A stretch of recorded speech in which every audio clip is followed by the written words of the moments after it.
పోయింది. అధికారం పోయిన సంవత్సరంన్నర పాటు మాగంటి గోపీనాథ్ గారు మీ సేవలో, జూబ్లీహిల్స్ నియోజకవర్గ సేవలో, మీ రహమత్ నగర్ డివిజన్ సేవలో ఎల్లవేళలా నిమగ్నమై పనిచేసినారు. మీకు తెలుసు, ఇక్కడే ఇదే రహమత్ నగర్లో ఎస్పీఆర్ హిల్స్ ఉంటుంది, శివమ్మ పాపిరెడ్డి హిల్స్. పీజేఆర్ గారి తల్లిదండ్రుల పేరు మీద శివమ్మ పాపిరెడ్డి హిల్స్ ఉంటుంది.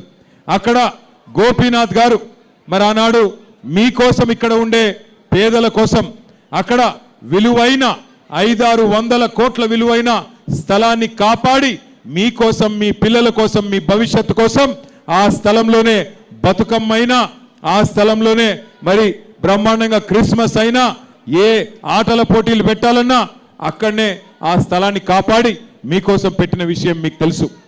మంచినీళ్ళ సమస్య పరిష్కారం చేయడం కోసం కోట్ల రూపాయలతో వాటర్ ట్యాంకులు కట్టి నీళ్ళిచ్చి నీళ్ల సమస్య పరిష్కారం చేసింది గోపీనాథ్ గారు. అట్లా ఎన్నో కార్యక్రమాలు చేసుకుంటూ ముందుకు పోతుండే.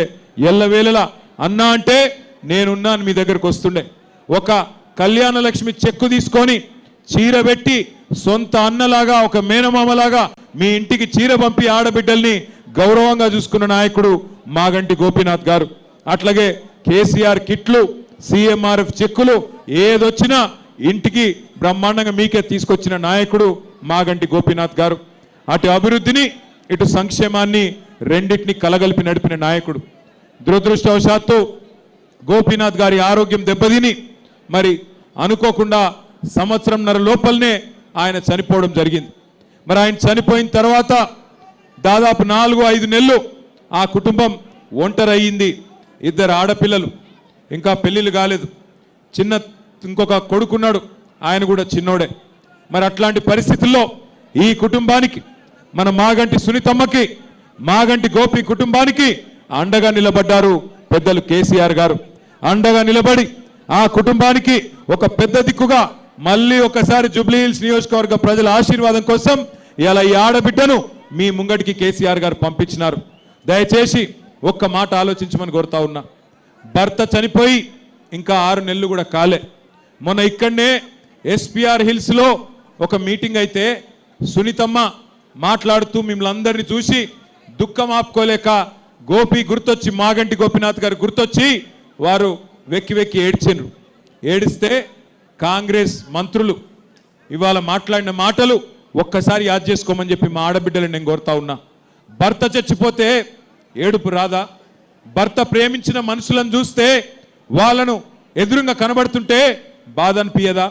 ఆ తల్లి ఎక్కి ఎక్కి ఏడుస్తుంటే ఆ ఏడుపును కూడా రాజకీయం చేసి నోటికొచ్చినట్టు చిల్లర మాటలు మాట్లాడుతున్నారు కాంగ్రెస్ నాయకులు, కాంగ్రెస్ మంత్రులు. ఆ కన్నీటిలో దానిలో కూడా రాజకీయం చేసిన అరాచకపు పార్టీ కాంగ్రెస్ పార్టీ. ఇలా ఒక్క ఆడబిడ్డను ఓడగొట్టడం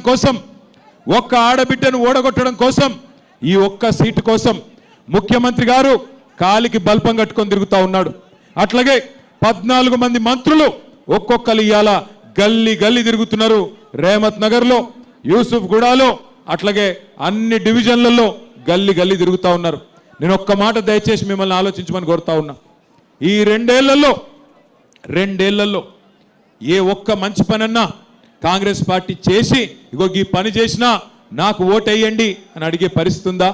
నిన్న ముఖ్యమంత్రి గారు వచ్చినారు, ఇక్కడికి పక్కనే ఉన్న డివిజన్కి వచ్చినారు.